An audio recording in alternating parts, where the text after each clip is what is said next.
بسم اللہ الحمد للہ والصلاة والسلام علی رسول اللہ۔ السلام علیکم ورحمۃ اللہ وبرکاتہ۔ حضرت الاستاذ امیر الہند الخامس کا مختصر تعارف چوتھی اور آخری قسط میں۔ 1997 عیسوی میں آپ نے مدنی چیریٹیبل ٹرسٹ کو قائم فرمایا، جس کے تحت سب سے پہلے خالص دینی ماحول میں عصری تعلیم کا انتظام کیا گیا، اور دیوبند میں مولانا مدنی میموریل انگلش میڈیم سکول کے نام سے ایک ادارہ قائم کیا۔ پھر اسی ٹرسٹ کے تحت ملک کی مختلف ریاستوں، خاص طور پر جہاں ارتداد کی تحریک پھیلی ہوئی تھی، مثلا ہریانہ، پنجاب اور ہماچل میں، ان ارتداد زدہ علاقوں میں دارالاقامہ والے یعنی ہاسٹل لائف کے ٹائپ کے مدارس اور جامعات قائم فرمائے ہیں۔ ITI اور ہسپتال جیسے فلاحی ادارے اور دور دراز اور پسماندہ مسلم بستیوں میں مساجد اور مکاتب قرآنیہ قائم کیے ہیں۔ سال بھر ملکی دوروں کے علاوہ بیرون ملک کے اسفار بھی ہوتے رہے ہیں۔ اب تک آپ پاکستان، بنگلہ دیش، ترکی، سعودی عرب، متحدہ عرب امارات، مصر، ملیشیا، زامبیا، موریشس، ریونین اور برطانیہ میں بہت ساری دعوتی مجالس، سیمیناروں اور کانفرنسوں میں شرکت کر چکے ہیں۔ بہت ساری ریاستوں میں بہت سارے مدارس و جامعات، اوقاف، فلاحی اداروں اور تنظیموں کے آپ یا تو سرپرست ہیں یا ایک متحرک اور فعال ممبر کی حیثیت سے ابھی تک کام کر رہے ہیں۔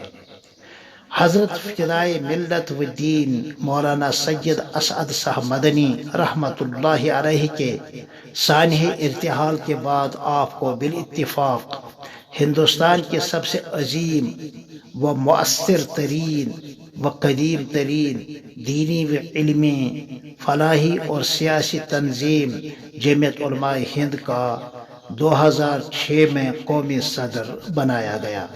اس وقت سے اب تک اس پلیٹ فارم سے آپ کی خدمات روز روشن کی طرح عیاں ہیں۔ قیدوں میں پڑے بے شمار لوگوں کو اپنی اخلاقی و مالی اور قانونی تعاون سے نجات آپ ہی نے دلا دی ہے۔ اس حوالے سے ابھی بھی رات و دن آپ کوشاں رہتے ہیں۔ غیر مسلموں کے قبضے میں مسلم اوقاف، مساجد اور مدارس کو آزاد کرانے میں بھی آپ کی کوششیں بار آور ثابت ہو رہی ہیں۔ عام طور پر اس عظیم اور اسی طرح دوسری عظیم شخصیتوں کے بارے میں لوگوں کو علم نہیں ہوتا ہے، اس لیے ایسی شخصیت کے حوالے سے ادھر ادھر کی کوئی ایسی تحریر یا تقریر شائع ہوتی ہے تو یہ بہت سارے لوگوں کے لیے بد زبانی کا، بدگمانی کا اور غیبت کا سبب بنتی ہے۔ احقر نے اسی سبب سے نیز حضرت الاستاذ ہونے کے ناطے قدر کلام میں طوالت سے کام لیا ہے۔ یاد رہے کہ دہلی میں واقع رام لیلا کے وسیع اور عریض میدان میں بے شمار لوگوں اور سینکڑوں علماء کرام اور دانشوران ملک و ملت کی موجودگی میں اکابر علماء دیوبند کی تاریخی و تحریکی خدمات اور جمعیت علماء ہند کے مثالی کردار اور حضرت الاستاذ مولانا سید ارشد صاحب مدنی کی تعریف و توصیف کرتے ہوئے انہیں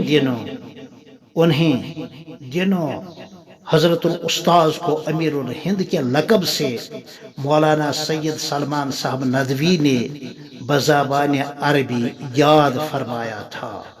جی ہاں، وہ علامہ لکھنوی جو کسی کی نہ سنتے ہیں نہ کسی کی مانتے ہیں، مگر حضرت الاستاذ کے گرم جوش حمایتی اور تائید کرنے والے ضرور رہے ہیں، اور ان کی نگاہوں میں ہمارے حضرت الاستاذ کا مقام، بلند مقام، اس اعلیٰ منصب ہی کا مستحق ہے۔ حضرت اللہ جل مجدہ حضرت استاذ کو ان علمی و اصلاحی فیوز و برکات کے ساتھ، صحت اور عافیت کے ساتھ دیر تک زندہ رکھے، آپ کی ان متنوع خدمات کو قبول فرمائے، اور امیر الہند الخامس جیسا منصب اہالیان ہند کے لیے روشن اور تابناک مستقبل کا باعث بنا دے، آمین۔ حضرت الاستاذ کا ایک ادنا خوشہ چین، دارالعلوم دیوبند کا ایک کم ترین طالب علم، محمد اسحاق نازکی قاسمی۔ السلام علیکم ورحمۃ اللہ وبرکاتہ۔